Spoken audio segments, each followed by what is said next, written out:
All right, so today is the third in the series of our Middle East Peace Civic Forum Critical Conversations, and we're joined again by Walid Siam, a Palestinian peacemaker and advocate. We get to be both peacemakers and advocates here. And Yehuda HaKohen, rabbi from Israel. Welcome, Yehuda and Walid. And also by our esteemed facilitator, Bill Phillips, who's joining us today from Dublin, correct? That's right. Yes. Very good. So I wanted to start by sharing just a very few words about the Middle East Peace Civic Forum and how we've structured our timeline. So we have a monthly timeline of events. And at the start, the second Thursday of the month, we have our advisory board meeting where advisors come together and we kind of talk about what are the messages for the month and what do we want to talk about, what's really wanted and needed in the Middle East in the Israel-Palestine conflict. Then the week after that, the newsletter goes out with some thoughts on those messages. And then on the fourth Thursday of the month, the Critical Conversations event happens, which is kind of the culmination of a whole months-long process of looking at, okay, what's really important in terms of the messaging on Israel-Palestine that needs to be said. And we get to look at that and create that fresh every month and then share that. Now, today, of course, is July 1st. And so let me begin by saying we postponed last week because Yehuda's son had his high school graduation. So first of all, a mazal tov to you, Yehuda. That's your son.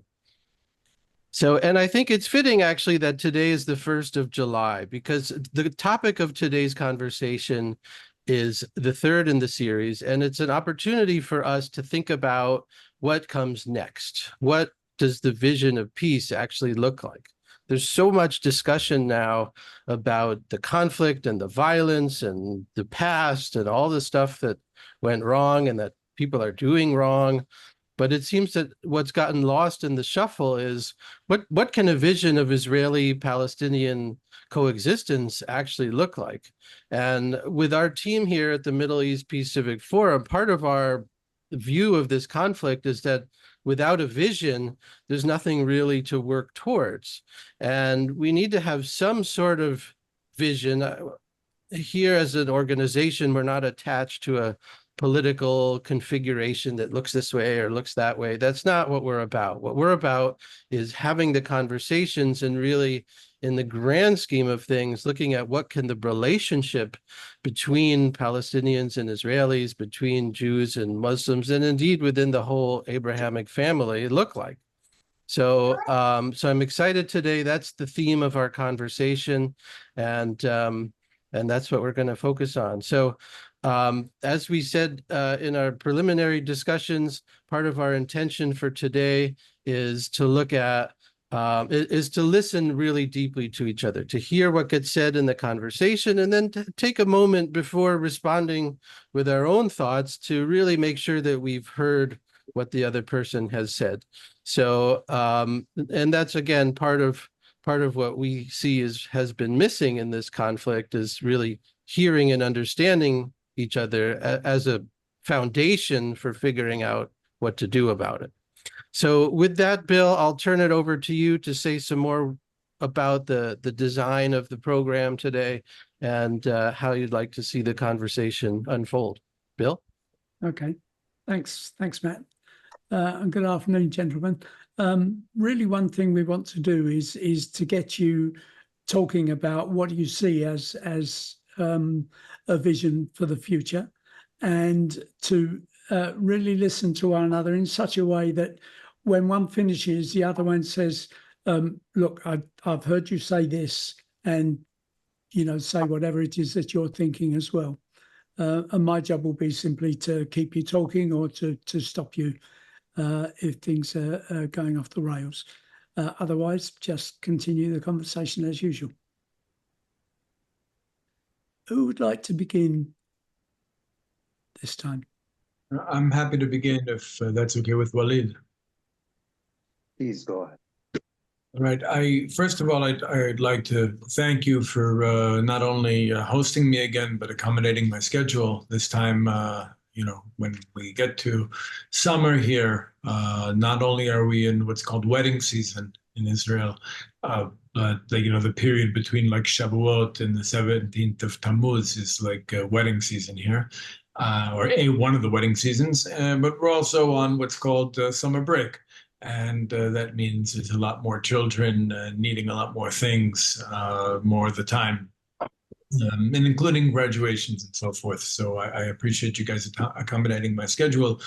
I also appreciate something that Matt said about the need not to necessarily promote this political framework or that political configuration, but rather to talk about the relationship dynamics. I'm obviously paraphrasing Matt here, but to talk about the relationship dynamics between Jews and Palestinians in the land. And I think that's really what's most crucial, because I don't think any solution can work, no matter what solution anybody prefers. I don't think any solution can work until we fix the relationship and how we experience the other. I have a good friend in the Bethlehem region. Maybe you guys know him, Sami Awad.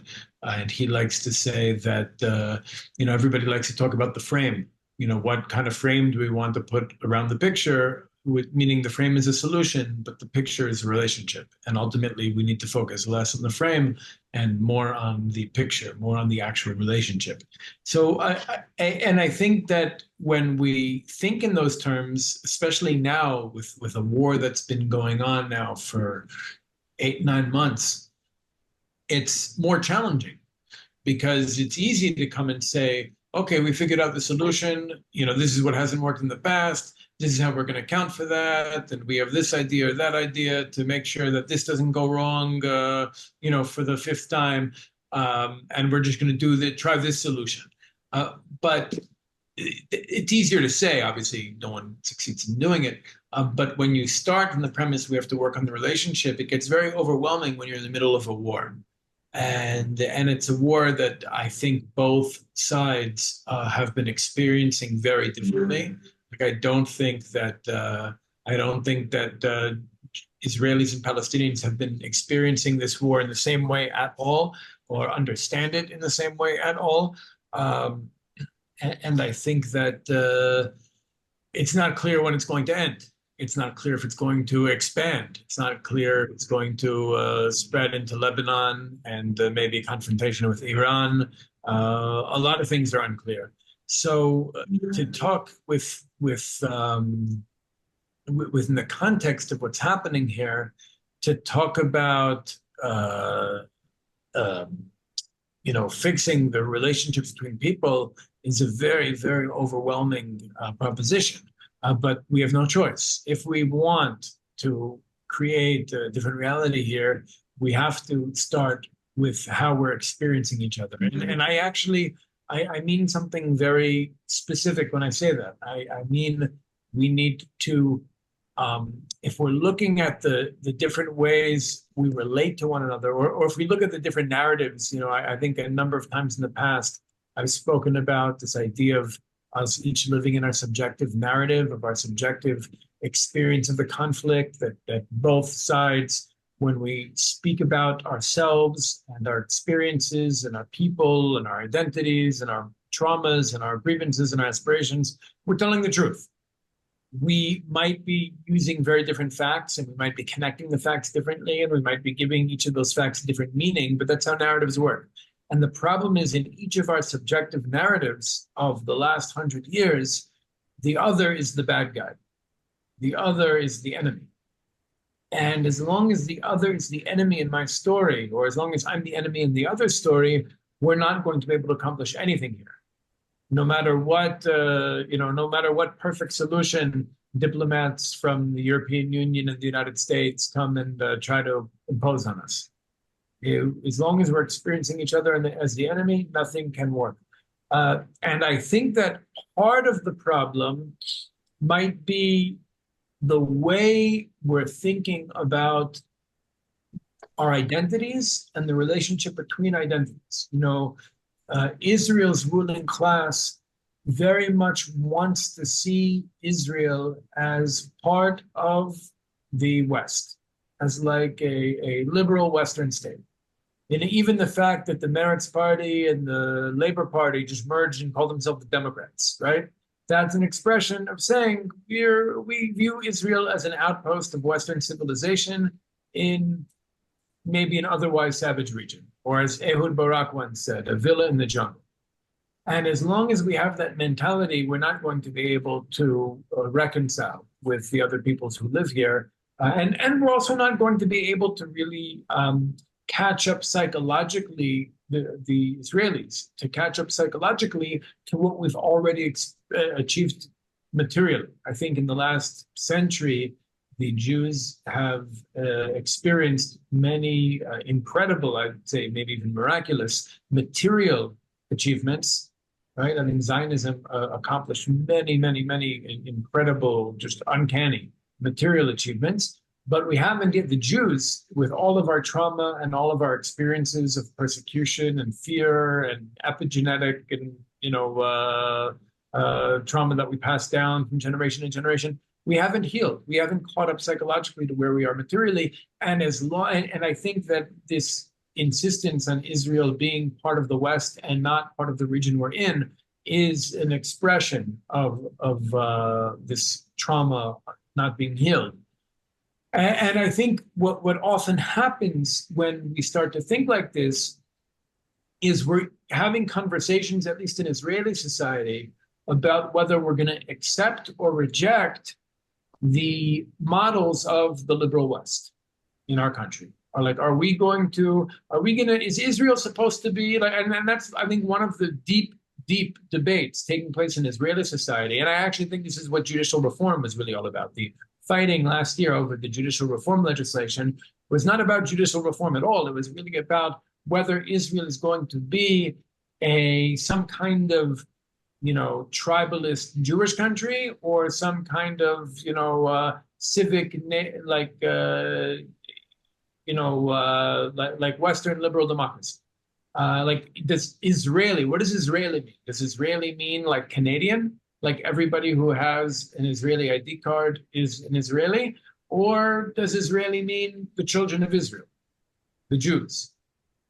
Right? And I think what part of the problem we have is that even though there are some Israelis, especially in the ruling class and in the media, who like to talk about Israeli as meaning anybody with an identity card, whether they be Jews, whether they be Drusim, whether they be Palestinians, whether they be Russians who moved here and had a Jewish grandfather, that like everybody's an Israeli, we're all Israelis. It's not true. Meaning it's not what Israelis really believe. It's not what Israelis really feel deep down. What we feel deep down is that Israeli, and by the way, in Hebrew, it's the same word. When you say the word Israeli in Hebrew, it means Israelite. It means the children of Israel. Right? And that's, I think, how the vast majority of Israelis, whether they admit it or not, experience the word. It's not a civic national identity. It's an ethnic identity. And it basically is a synonym for Jew or for Jew in the land of the Jews. And I think that if we're not hiding from that, I think part of our problem is we're not being honest with ourselves. If we're willing to be honest with ourselves and confront these things, we can also look in Israeli society. We're not just a tribe, we're several tribes. In Palestinian society, it's not just a tribe, it's several tribes, right? And if we're willing to look at ourselves not as needing to all like homogenize into some one-size-fits-all civic national identity together, but rather to find a way to live together as a collection of tribes who all have the same rights and all have the same access to the wealth and resources of the country and the political process, et cetera. Just because we don't want to be a Western country doesn't mean we shouldn't be a democratic country. In fact, I think we could be more democratic than most Western countries. I would actually favor participatory democracy over representative democracy. But I think that we can find a way to, if we're serious, I think the problem a lot of Jews, and I, in my experience, a lot of Palestinians as well, have with the way peace is envisioned by a lot of the quote unquote visionaries of peace, is it looks like some civic, either it looks like we separate between us and we're in two different states with a wall or whatever between us, which I obviously wouldn't accept, and I don't think Walid would either, or we all homogenize into one civic national identity like Canadians. And I don't think we're going to do either of those things. And I think that the vision, in my opinion, needs to be a way for different identities, Palestinian and Israeli identities, but also the various identities that exist in both Israeli and Palestinian society, to find a way to live together in this land, respecting each other, in solidarity with each other, like actually like feeling that we're allies, we're not enemies in each other's stories, being able to overcome all of the things that have made us enemies in each other's stories, like being like addressing those things, like confronting those things and actually trying to repair a lot of that damage, but not to believe that peace will cost our identity. Because the way peace has been talked about, at least on the Israeli side for the last 40 something years, is that peace either means, like if we want peace, we either have to compromise on land or we have to compromise on identity. And we're not willing to compromise on either. Right? We have to find a way to not compromise on land, not compromise on identity, yet find a way to live together between the river and the sea, where we're actually partners. And not just Jews and Palestinians, but also the various tribes on both sides.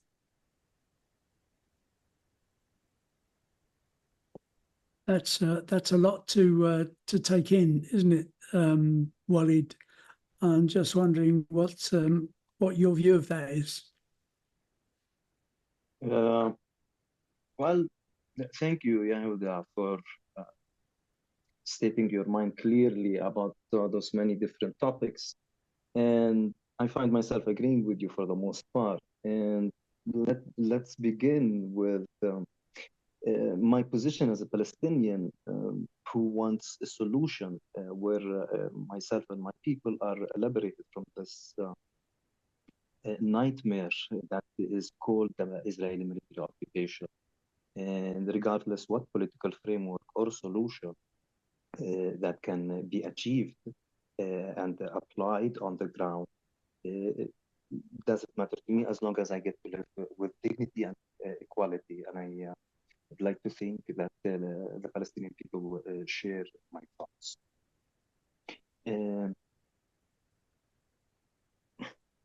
Frankly, Yehuda, you raised many points. For example, how the war is impacting the two peoples. It is true that there is a relative difference between how Palestinians and Israelis are impacted with this war. But nonetheless, they both are impacted. And I claim or argue that if there is a shared impact on both peoples, is that this war to Israelis and Palestinians is perceived as an existential war. Unfortunately, this is the Israeli fear, and sadly, also the Israeli actions, either in the West Bank or in Gaza.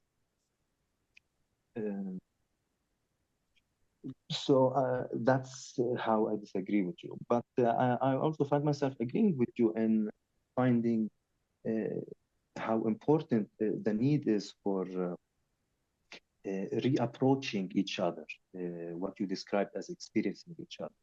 I believe that we already share an exile, and this is me leaning on Edward Said, the Jerusalemite Jew. We both share the exile.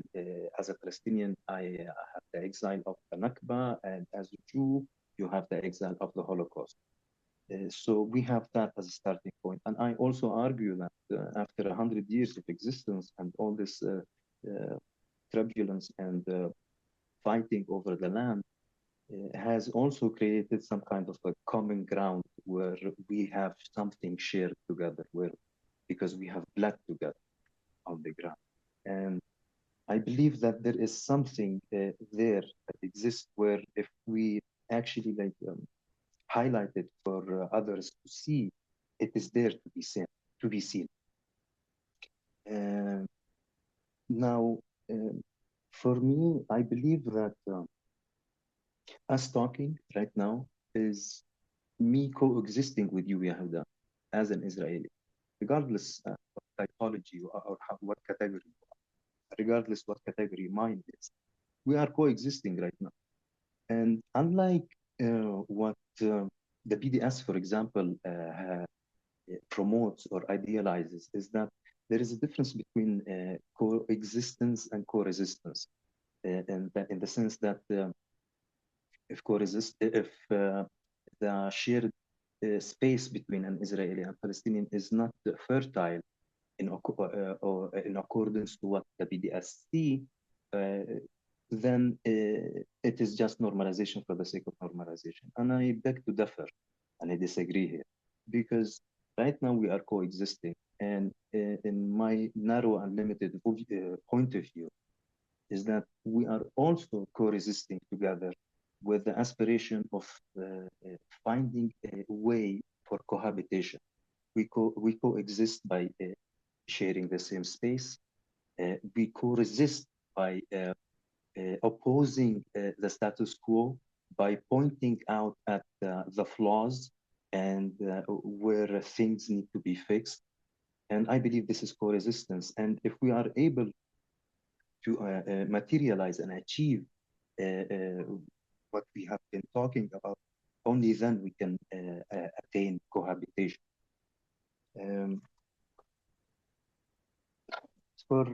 As for the identity question and attempt to imitate the West, it is not only an Israeli question or issue problem.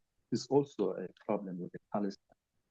But I believe that we are a combination of both. Are Middle Eastern, and we also aspire that technological innovation of the West and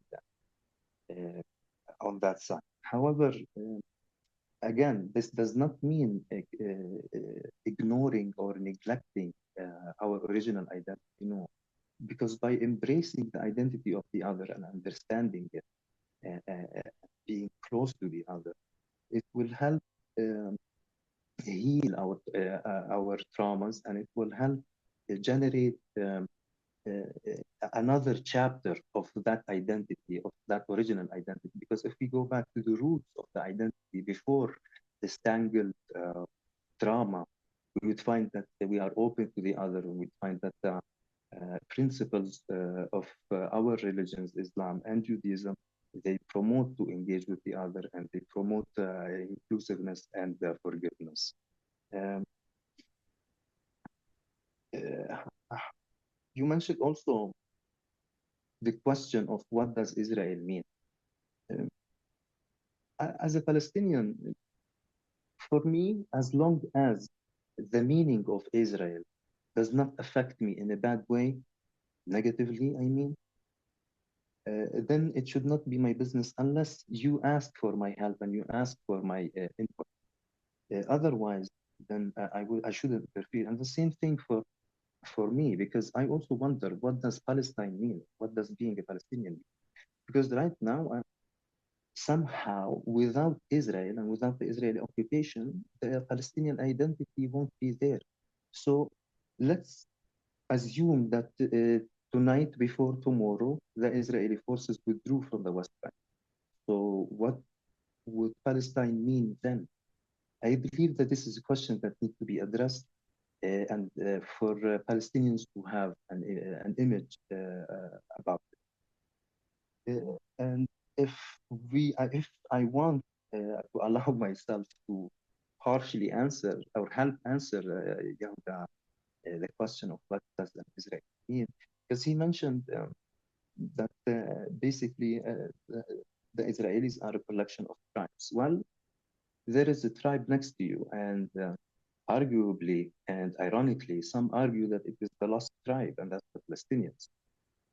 And as for democracy, again, this will correlate to how we identify ourselves as Westernized and Middle Easternized, and how we find that combination. Because I believe that even our practice of democracy will be tailored according to how we perceive our identity. And sharing an identity, again, does not mean eliminating the original one. On the contrary, it will help preserve the original identity. The only difference is that now we're trying to find ways to incorporate the other, to be inclusive of the other, whereby not only we tolerate the other, we also accept the other, so that we can reach that shared point or desired point of shared cohabitation. I believe this is my response to you. And might I add that all these steps, they need to happen naturally. And this will take us back to point one, where Yahya has mentioned, and I can't possibly agree with him more, it's how we view the other and how we experience the other. So because it is, at the end of the day, it is a matter of choice, and we need to inform our peoples that there is the choice. If we look the others on another direction, that direction will be filled with shared things between Israelis and Palestinians that can help create a shared narrative and a shared future. Just a thought. Thank you, Walid. How do you see the fact that, as Yehuda says, that the Jews are really many tribes? And I suspect there's something very similar in Palestinian society as well. And so really you're not talking to one person, you're talking to many people, aren't you? And really you're having to make an agreement between all of you, not just two of you, so to speak. How do you square with that one, either of you?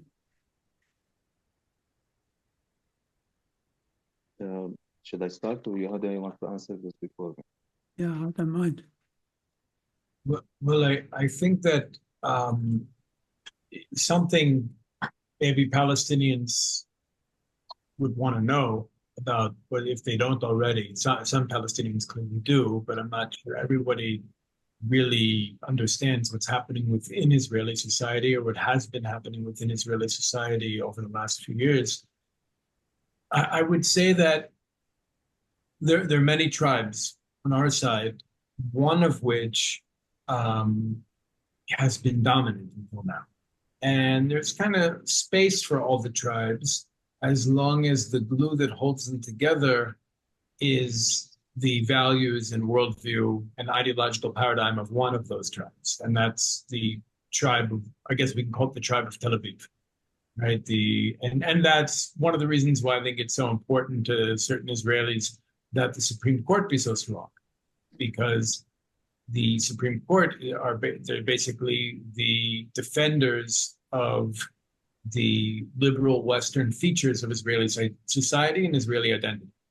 And those who founded the country, built the army, built the economy, created the infrastructure for the state, or at least their biological or ideological descendants, believe that the state needs to continue to be governed by those values and by that worldview, even though the sectors of Israeli society that don't really fit into that have grown exponentially in terms of their birth rates and demographically.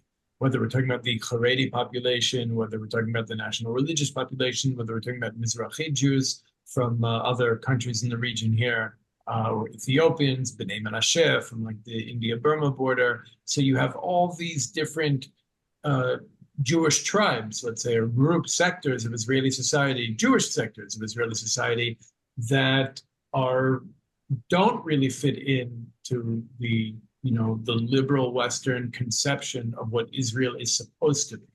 And I think that's very alarming for those who want to maintain that type of Israel.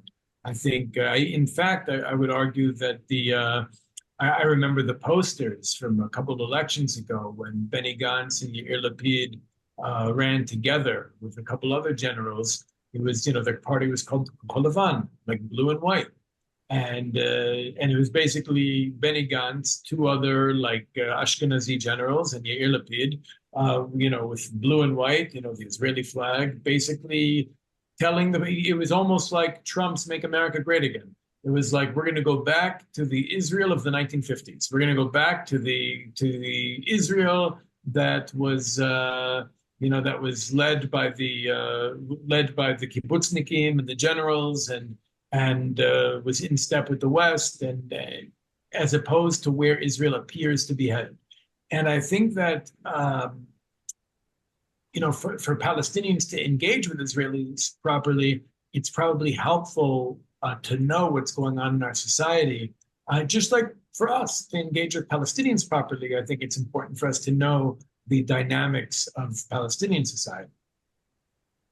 By the way, that also helps us, in a very practical way, that helps us find the allies we want to partner with. Meaning there might be forces or sectors of Palestinian society that are more attractive allies for me based on the tribe I represent and what I would like to see Israel become. There might be forces in Palestinian society that would be much more appropriate partners for my vision than others, and vice versa. Indeed. What's your view on that, Walid? Well, frankly, I believe that I don't think I'd be responding directly to what Yehuda has said, but maybe indirectly, because I will answer the questions.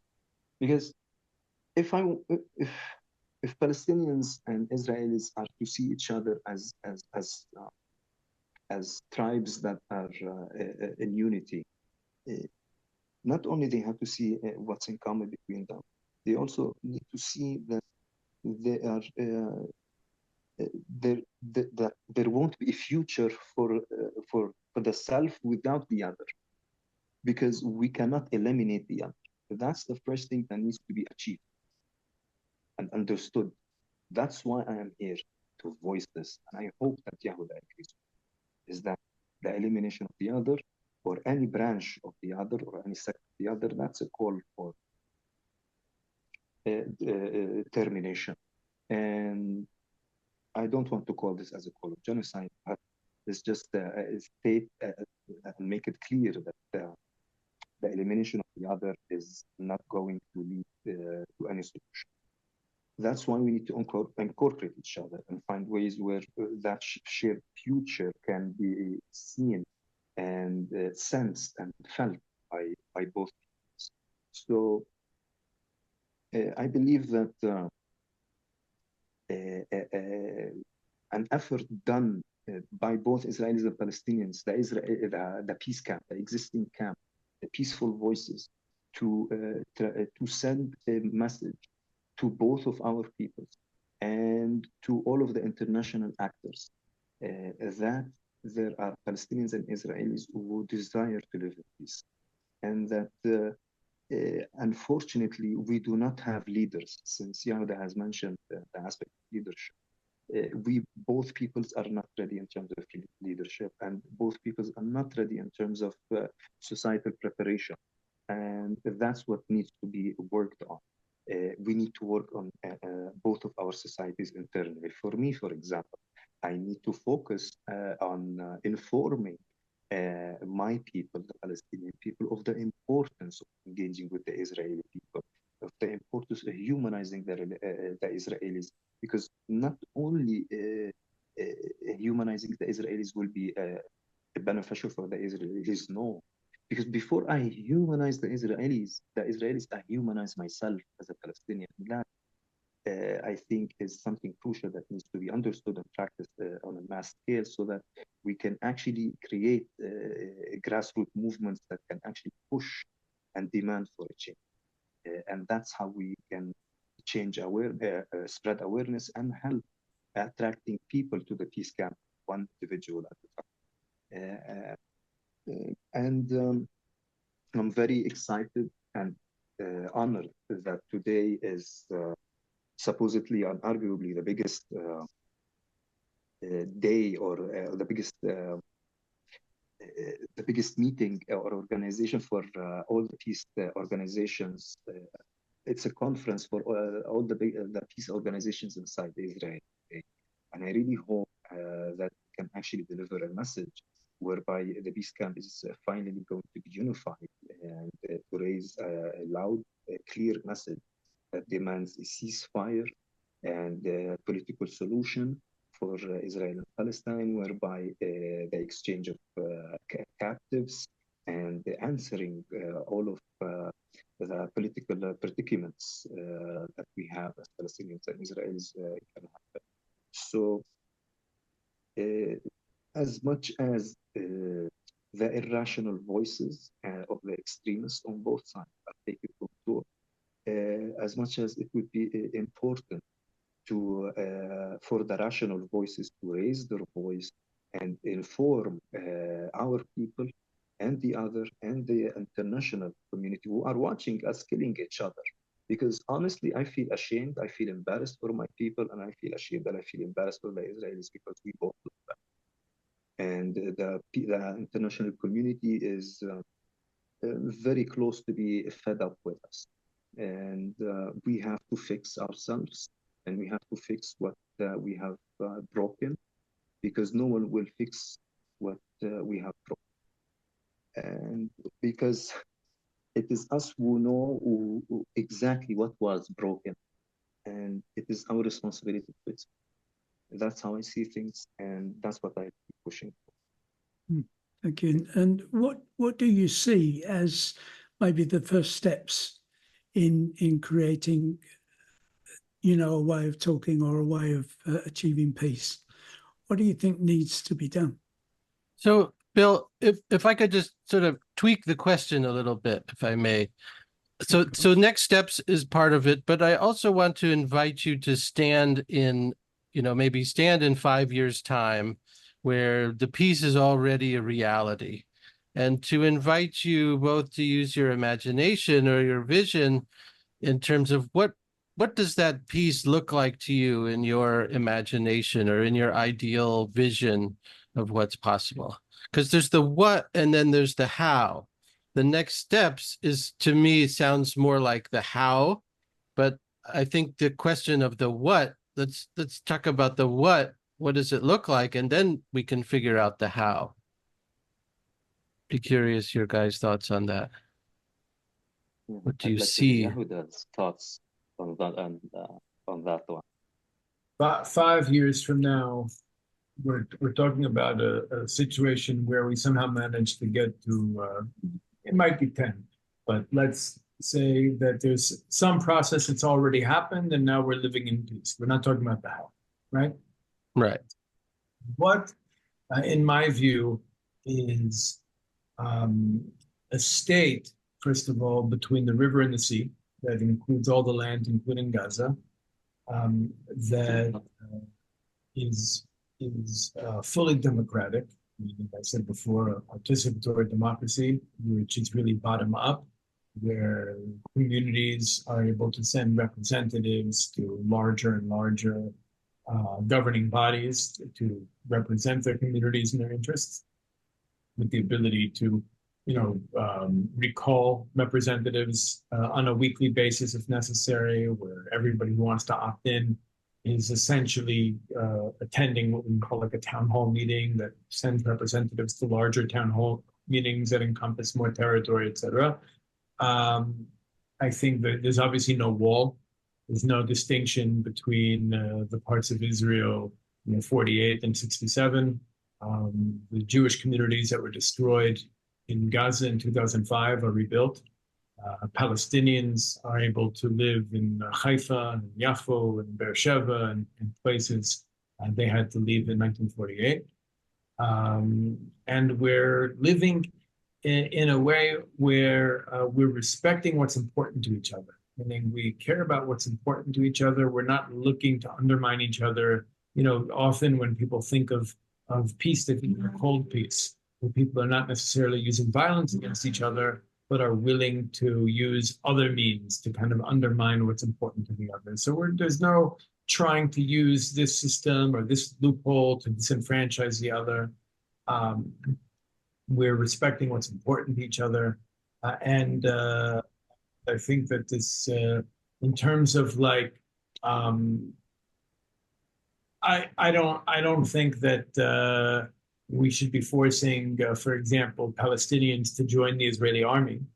But I think that Palestinians living in our land can have their own armed force that's an ally to our armed force, meaning that there's an army, maybe different color uniforms, not an army that fights against us, chas v'shalom, but an army that's like an ally. You know, it's like it doesn't because it doesn't make sense to me that after all the baggage of the last century, Palestinians would feel comfortable joining the Israeli army. I think that it could be funded by the same budgets. It could be have the same weapons and the same training. But I think that it might be important to Palestinians to have their own military formations if they want to do that. And also, I think different identities in different parts of the country, like different communities, can have a lot of autonomy in terms of their own culture and local social movements. I think whether we're talking about Haredi Jews, whether we're talking about the Palestinian clans, whether we're talking about more traditional Israelis and Palestinians, more liberal Israelis and Palestinians, living in different parts of the country, I think it's fine that there be different places, whether we're talking about Ramallah and Tel Aviv, or we're talking about, Hebron and Hebron, where we have places where, you have people who are much more traditionally minded, historically minded, tribally minded, and places where people are just, thinking in a more kind of like a westernized way. I think that's okay. I'm not against some sectors of Israeli and Palestinian society being westernized. I'm against those who are westernized controlling everything and trying to impose that on everybody else. And I think that's what we've been seeing a lot, especially in Israeli society. And I think in Israeli society, a lot of the conventional wisdom is the solution to the conflict is to make the Palestinians like that as well. Like the ideas, or the entire region. You hear certain Israeli experts, journalists, military experts, politicians talk about, some vision of peace where everybody's been westernized. The Saudis, the Emirates, the Egyptians, everybody's buying into the Western model of what we should be, as opposed to saying, wait a minute, maybe the problem isn't all our neighbors needing to become westernized. Maybe the problem is Israel needing to, first of all, decolonize, indigenize, and reconnect to our own roots, but also to make space for all the identities to be equally valid, and to all these ideological paradigms to be equally valid, and not to say, well, this one is right, that one's wrong, and everybody can kind of do their own thing as long as they don't violate the values or cultural norms of this one way of being. So I definitely think that I guess my vision would be a country that's able to get along with itself, where the populations are able to get along with one another. The dividing lines, by the way, in such a country, in terms of the political debates, might not be, Jews on the one hand and Palestinians on the other, but it could be that all the more like traditionally minded Jews and Palestinians would be on one side of the debate, and a lot of the more liberal minded Jews and Palestinians would be on the other side of the debate. It wouldn't be that the lines between us are who's a Jew and who's a Palestinian. So I think that I think the most important, the most important, I guess, bullet points for me are the country is whole. It's not divided in any way, into different states or, regions. At least, not hard divides. There could be, towns, neighborhoods that have different flavors, cultures, whatever, social norms, but not, it's one political entity between the river and the sea. That's important to me, that the people who feel they've been displaced from a specific location, whether it be Jews from Gaza or whether it be Palestinians from Akko, like feel they have the ability to go back to those places, and none of us might be able to go to the same exact homes that we had to leave, but at least to the area, and to be able to feel like we're reconnecting to the area and being able to live and raise our families in those areas. Total independence from the United States. I think that we can, as long as we are controlled in any way, economically, politically, militarily by the United States, you know, and I think what's been going on in Ukraine is also very telling. You know that a lot of we found out recently that that there was a Ukrainian-Russian peace deal on the table that the Americans torpedoed because it didn't suit their interests. I think we need to be sensitive to the extent to which the Americans have forced very specific types of solutions on us that can't work and won't work because that's what fits the U.S. imperial interests. So we need to be free and independent from the United States. We need to experience ourselves here as equal citizens of a democratic society, while at the same time being able to maintain our unique identities fully and deeply, and not feel that we have to compromise on those identities in any way, shape, or form in order to in order to have peace with each other, or to respect each other, or to be equal. And I think those are the main bullet points for me. But I certainly look. My people have spent thousands of years struggling to come back to this country to correct what the Romans did to us, which means that for 2,000 years, we've been driven by the idea of returning to this land and experiencing some form of self-determination here, some form of Jewish state. I think we need to define what that means for us. So definitely the state here between the river and the sea, we need to experience that as deeply Jewish, but I don't think Palestinians need to experience it as Jewish.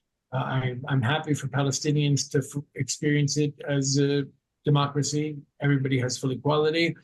And I think that that's, it speaks to what Walid said before, that how we define Israeli is not important to him so long as it doesn't affect him in a negative way.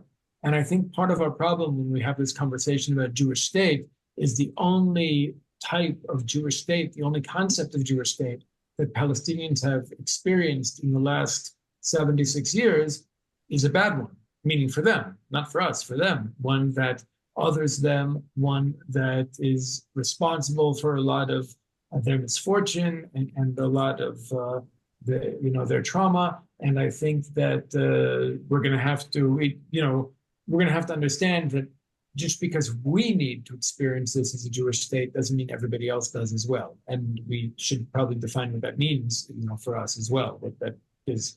Israelis always like to talk about having a Jewish state and a democratic state, but I very rarely hear any Israeli public figures define either democracy or Jewish state.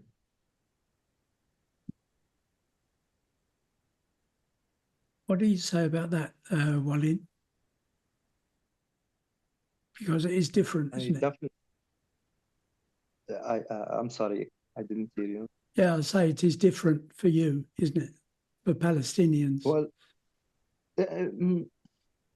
Well, first I have to express my admiration for Yehuda's vision for how he sees the Holy Land after 5 years. It's a vision that I find myself sharing it with him because, yes, I'd like after 5 years for me to have a caravan next to Yehuda in Beth El, for him to help me rebuild my house in Gaza, for us to go to the north and enjoy the nature once we're done. That will be amazing. But again, that's the what. But the $1 trillion question will be the house, and we've tried to address that. And thank you, Yehuda, for how you expressed what I mentioned earlier, which is the tailored democracy that we need in this area, because we cannot have the Western democracy and we cannot have something that is close to a fascist dictator, authoritarian regime. So we're going to have to create our own democracy coming and derived from our own cultures, not coming from the West. And I believe, let's call it democracy, but it's going to be our democracy. As for joining the army, I mean, you'll be surprised to know this. In 2007, April 2007, I wrote a paper warning about the Iranian threat and urging Palestinian people to enhance the relationship with the Israelis based on the fact that whenever there is a threat, an outsider threat that will reach Israel, it will also be reflected on us and affecting us. Hence, we should be joining the Israelis in the effort of defending the land because it is our land. Hopefully, we can reach that point of shared identity, and that's what we try to push for.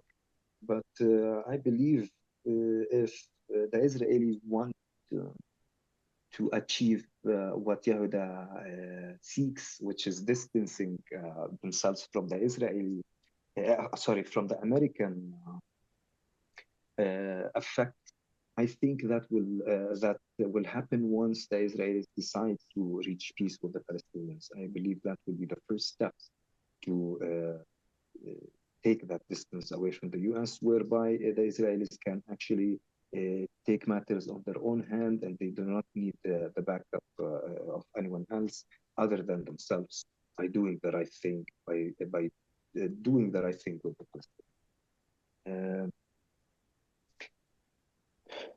It is going to take us time, but still we have to increase the voice, and we need to let everyone that we exist. And as much as it will be shocking for any normal or regular Palestinian to see Yehuda and hear him, because the image of Yehuda can never allow a Palestinian to expect what Yehuda will say. So I believe that shock is needed for the Palestinian people. And I believe also the Israeli people are in need for hearing voices like mine that can actually comfort them and inform them that we want to live in peace together. And it is a difficult time. It is arguably the lowest point in our history as Israelis and Palestinians. However, I believe that we have to remain optimistic by remaining hopeful and believing that there will always be a light at the end of the tunnel, and that the only thing that is constant is change itself. And after the night, there will always be a day. And we will keep on trying, and we will keep on banging on the sides of the tank, as the Ghassan Kanafani has taught us as Palestinians. And with that,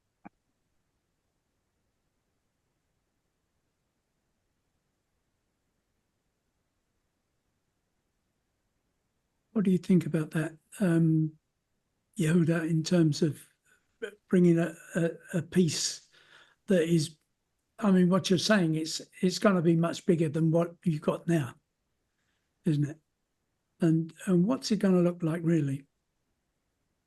Well, the big question is the how, not the what, I think. I think it's easy for us to agree on the what.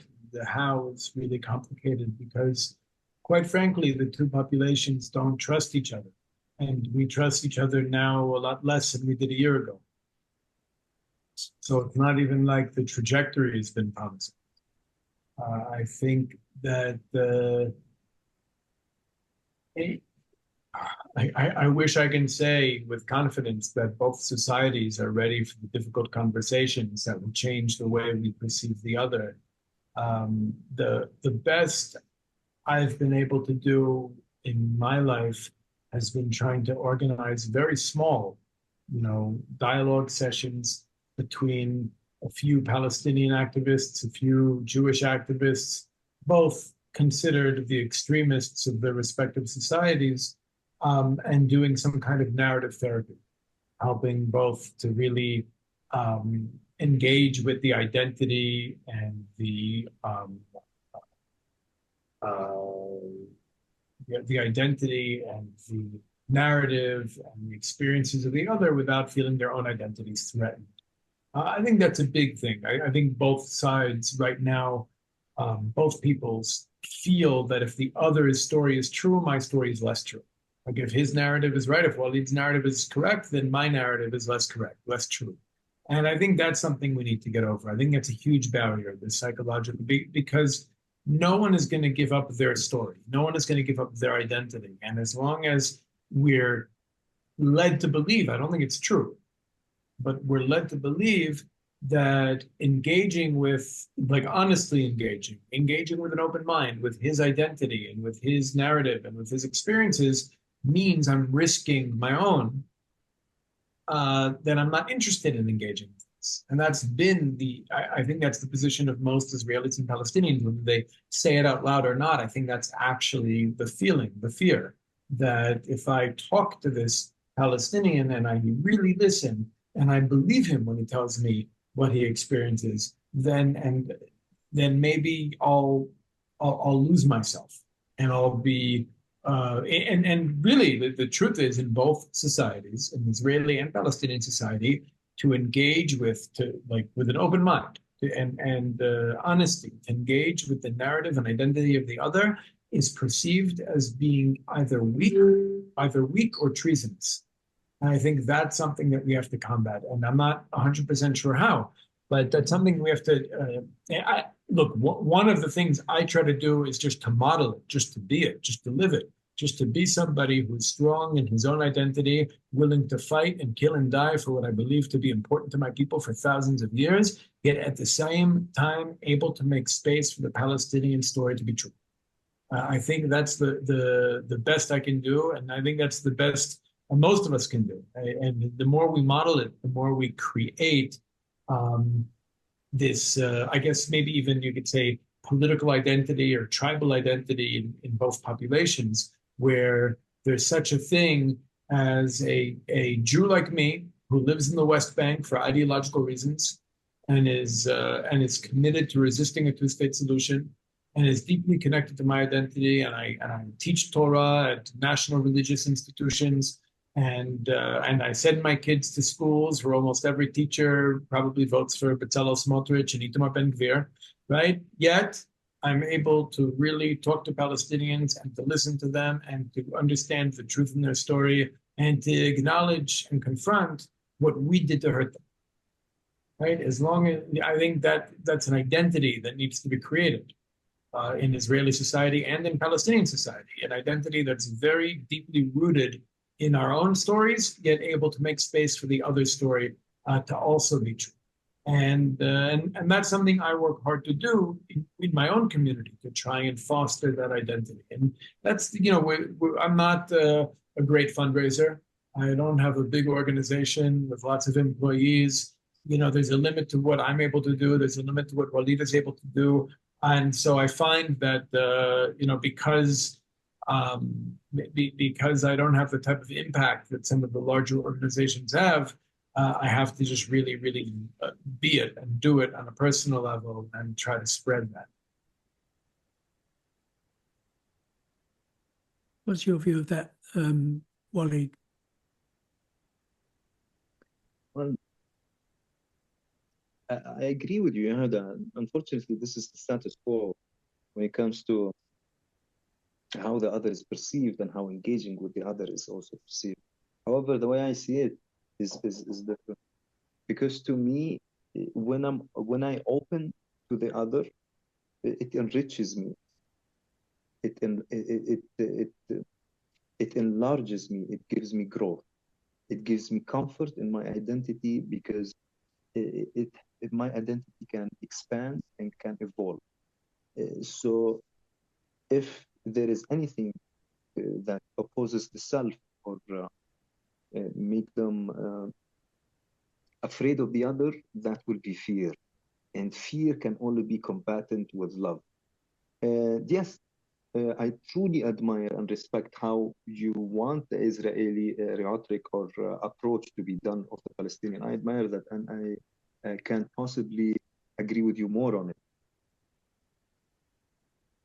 At the same time, yes, there has to be a Palestinian recognition for the wrong deeds or the wrongdoings that have been practiced. The violence in the 90s and the Second Intifada and October 7th as well. That also need to be, Palestinians need to be held accountable for it and to be recognized, regardless whatever the labeling for that violence, terrorism or resistance.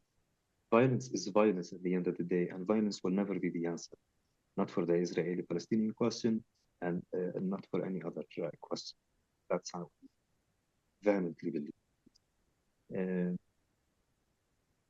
Now, if the yes. discussion is about people need to talk, they need to talk to one another, they need to listen to one another, they need to talk, as Yehuda says, without being afraid that they'll be labelled as a traitor or something like that, then how is it that bigger groups of people or greater groups of people are going to get together to do that talking?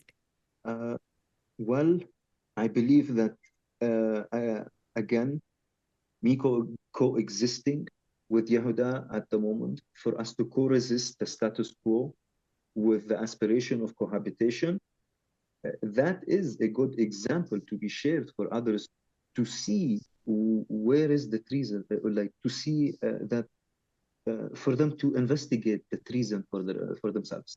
If there is a treason, then please hold me accountable for it. I would love to be held accountable if I am a traitor. But where is my treason? So I believe that it is important to conduct such conversations and such engagements, again, because it is vital, especially at these crucial times of history between Israelis and Palestinians, to raise the voice of peace while calling for it and demanding it, because it is time. After all this bloodshed, it is time for peace to be in Israel and Palestine. The house, again, there are many keys for the different plots, and some of those keys work, and others we need to try different keys, and we learn as we do, and that's not the problem. The problem is that, to me, it is a slow process. I am aware of it, but the slow process is a killer process, because the results are not immediate, and it takes tremendous effort, and it's challenging. It's not an easy task. And again, if engaging with an Israeli would deem me as a collaborator or a weak, then if controlling my fear and facing it is weakness, then so be it. I am weak for that, although I don't. The peace, as well as Rabin and Arafat described it, the peace is always the peace of the brave. And if we are brave to face ourselves, so we will be able to face the other, I believe we can reach peace. But as long as we want to face the other without facing ourselves, we will keep running in circles, and we will continue in this vicious cycle of violence. Indeed. So should we? Yeah, go on. Yeah, go ahead, Bill. I was just wondering, whether it's bigger groups and getting more people involved in the conversation, which is going to begin to make a difference on a larger scale, so that eventually someone takes notice. I don't know whether you agree with that. I can only speak for the Jewish side. I don't want to speak for the Palestinian side, but I think on the Jewish side, it seems to me that often the Jews who have the identity, who have strong enough identities and deeply rooted identities to the point that they're able to engage with the Palestinian narrative without losing their own, right now don't want to. Right? They see Palestinians as the end, and all of Israeli society sees Palestinians as the end. But for the most part, but the Jews I'm talking about, which are the Jews who are living in the West Bank for ideological reasons, right? Those Jews specifically who make their lives about resisting a two-state solution. Those are the Jews who I think should be at the forefront of reconciliation work. And the problem is that they're the strong Jews. And in Israeli society, strong Jews don't talk to Arabs. So I think that what we need to do is figure out a way, like if we're serious, I think we would need to figure out a way to incentivize, not just incentivize, but really make it okay.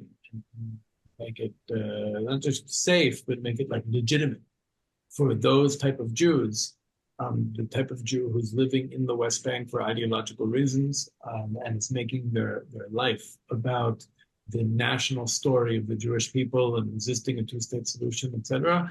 Those Jews need to be incentivized and encouraged to enter into dialogue with Palestinians. And of course, on the Palestinian side, similar work needs to be done.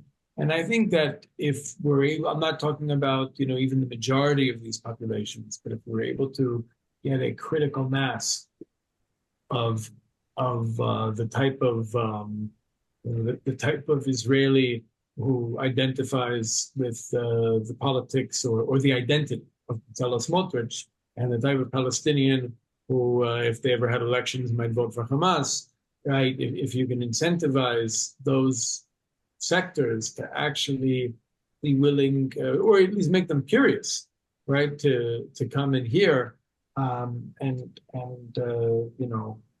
be able to get to the point where they're able to listen without fearing their own identities or narratives threatened. I think then we could have a revolutionary shift on the ground. But it has to come from, in my opinion, it has to come from the quote unquote extremists on both sides. It can't come from the moderates. It has to come from those who are really fully, living their people's stories and their people's aspirations, and are willing to do violence and experience violence for the sake of those things.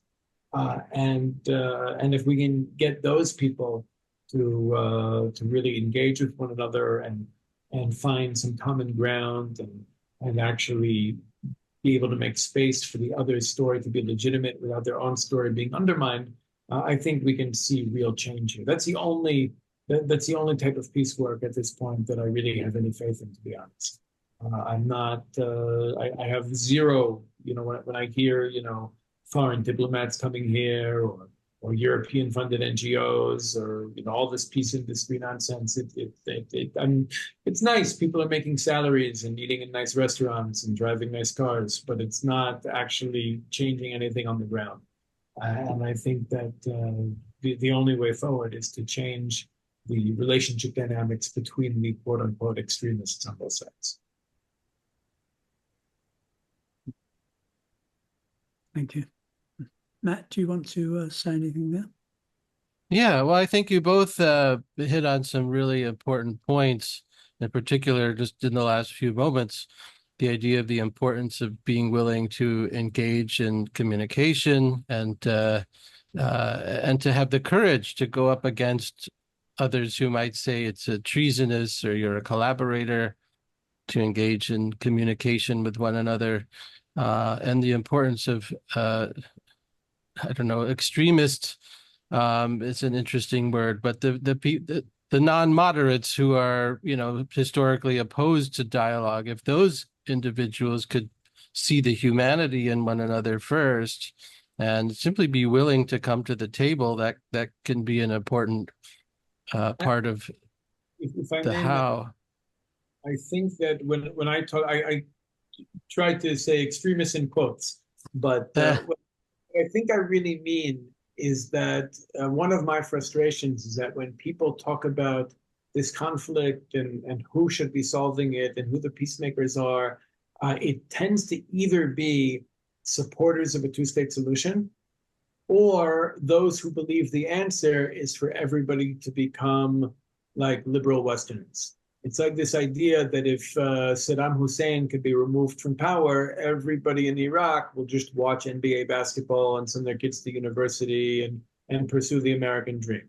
As if human beings are by nature just, Americans.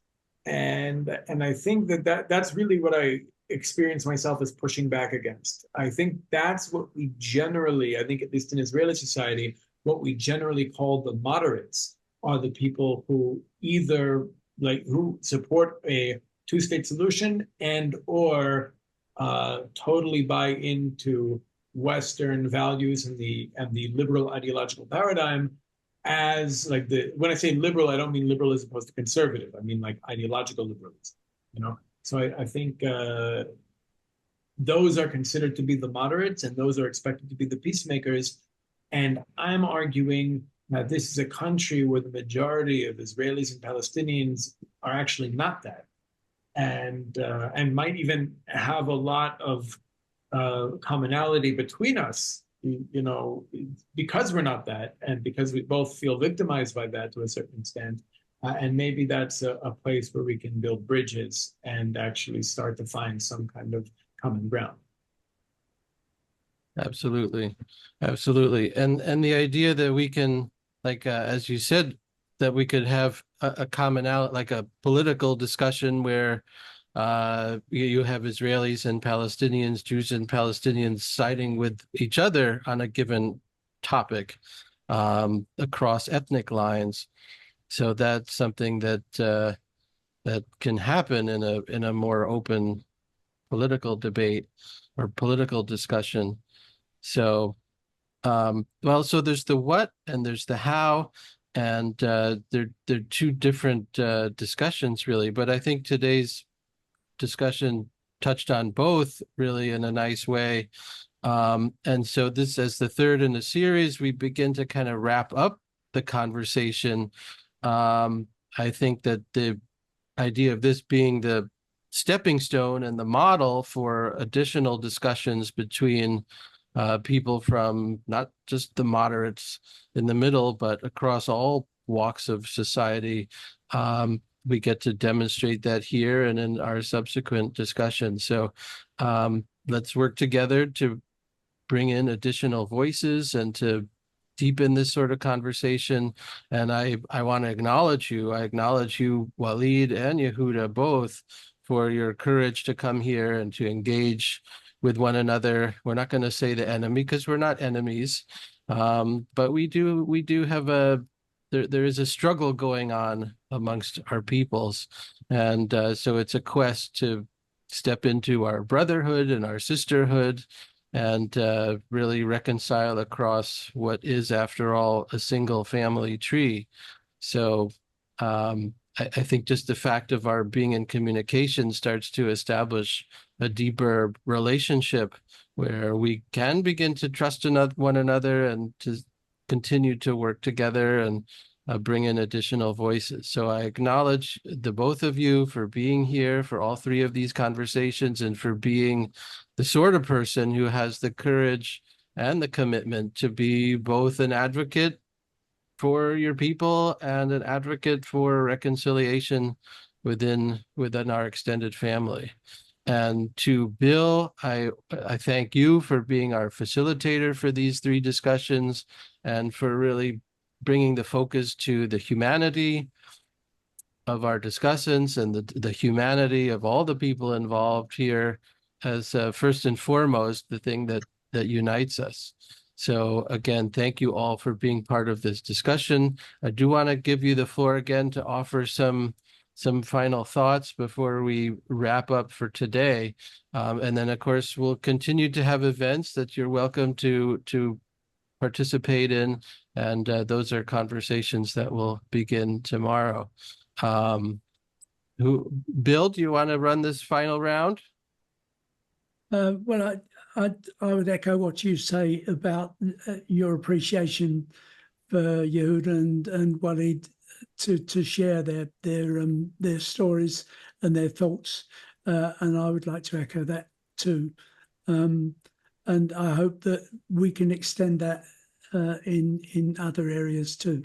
So thank you very much. I think also, you know, I was having a thought while you were talking, which was, what would it be like in 5 years' time if you really were to achieve something like you were saying? And what if the Israeli situation could actually lead the world in that the rest of the world could look at the Israelis and the Palestinians and say, if they can do it, we can do it. Well, that's exactly, I feel like. Absolutely. Absolutely, Yehuda, may I? Go ahead, yeah. Thank you. Absolutely. I mean, I've always believed that solving the Palestinian-Israeli question can help heal and ease the tension in all this festered world with the conflict-festered world that we're living in right now. So not only that it will help bring the international global superpowers together, that can help them ease their negotiations or debates or conversations about different files, that it can actually motivate them to solve. I agree with you, Yehuda, what you said previously. Like, as much as I enjoy listening to you, how impartial and objective you can be, but unfortunately, you are rational. This means that you are already there. So now we need to get those who are irrational. And by that, I mean the extremists, between quote unquote. And unfortunately, they are the loudest. Hence, they pull with them the masses. They pull the masses with us. That's why it is important for us to stay strong in what we do and accumulate and raise our voice steadily and gradually. And I believe that during these times, these devastating times, the two peoples are in much desperate need of a shock for them to realize that there is a different, that there are different options. So here's this, Yada. I crossed the DCO checkpoint to reach you, and it was a pleasure. So how about next time we meet at the DCO with both of us, rising signs in English, Hebrew, and Arabic, with expressing in them our desire to live peace. I believe such a shop can deliver an impact whereby people can stop for a second and think that yes, there are other options, and there are existing people who seek these options. So perhaps maybe we should let them lead the way. This is just a suggestion. Unfortunately, right now I'm not in Ramallah. Hopefully I can be soon. But I would love to do this with you. But however, if such a message or such an action can be done as soon as possible for the message to be delivered and amplified, to be extended to reach as many people as possible, that will be great. But if that idea has to wait for me to be in the Holy Land, then so be it.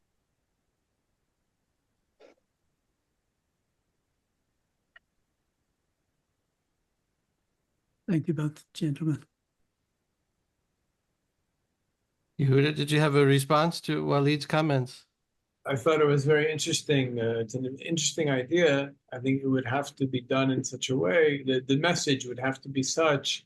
Again, I'm saying this is somebody who lives very close to that checkpoint and will likely be seen by a lot of my own neighbors. So right away, I'm experiencing what so many people in my position are experiencing. And that's good. It's good that I feel. It's good that I have to struggle with that feeling. Oh, if I'm standing with a Palestinian at the checkpoint and my daughter's teacher sees me and my neighbor sees me and, and my son's friends, see me, and what are they going to think? Are they going to think I'm weak? Are they going to think I'm a traitor? And therefore that's not a no. That's an experience that I think is important to sit with and share, first of all, because that's the experience that I think anybody I try to drag into this work is going to have. But also, it means we have to have the right message on the signs that make very clear to anybody, any Palestinian and any Israeli who sees us, that this is not And this is not treason. This is a revolutionary way forward. It has to be a paradigm shift. Whatever we write on those signs, whatever we chant, whatever people see and hear when they pass us, needs to achieve the educational goal of actually shifting their paradigm and exposing them to something new. And in terms of what Bill said before, I think that's really it. I'm a believer in the idea that the people of Israel came back to life after 2,000 years in order to create something new here, something that could lead humanity into a post-capitalist world. And I believe that our conflict with the Palestinians, as complicated as it is, as messy as it is, as polarizing as it is, if we can find a solution to that, I think that could be inspirational to the rest of humanity. I think it's really, if this can be solved through new ideas, I think it'll take new ideas. We can't just impose, the way, peace agreements were signed in the past in other contexts. I think we have to actually create something new.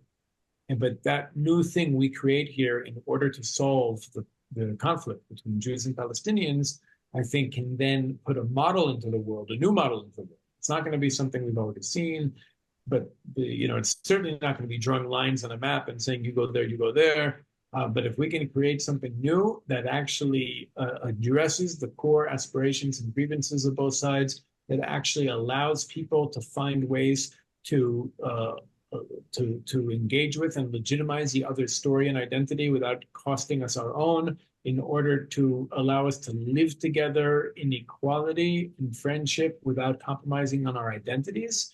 I think if we're able to create that in this land, that can be a game changer for other similar conflicts or even different conflicts in other parts of the world.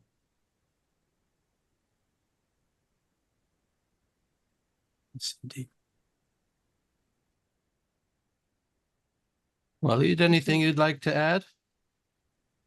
Well, thank you everyone for this opportunity, for allowing me to share my voice, for allowing me to listen to Yehuda and understand each other, and realize that we share the same goals, and that we can remain hopeful.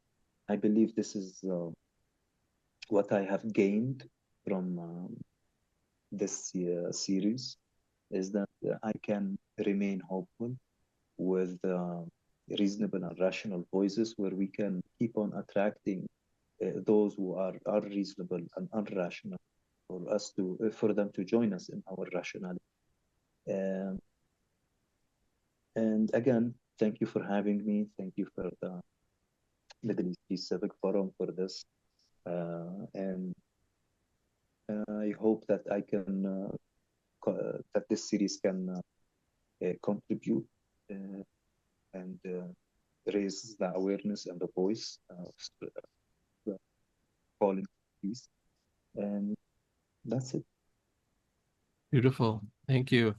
And I think that's a great place to conclude, with the idea that Israelis and Palestinians can really be an inspiration to the whole rest of the world, to any people in conflict. And if we can do it, anyone can do it. And I just want to offer to our guest today, or to anyone watching later on the recording, please visit our website, mepcf.org, Middle East Peace Civic Forum. And of course, we invite you to donate financially and support our organization and the work, so that we can continue to have these vital, critical conversations. You can sign up for our newsletter there. You can also just send us a message and we'll add you to our list. And we invite everyone to come back and check out next month's conversation.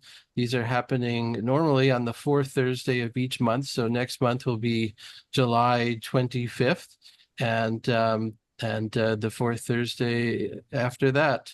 So please come again and join us, invite your friends. And with that, I declare today's conversation complete. And thank you again, Walid and Yehuda, for being really esteemed and distinguished. participants, discussants on all these life and death matters, and also matters that are cause for some hope and optimism about what the future of the Jewish-Palestinian relationship can look like. And thank you, Bill, for being our facilitator. And we look forward to many more such discussions. Thank you.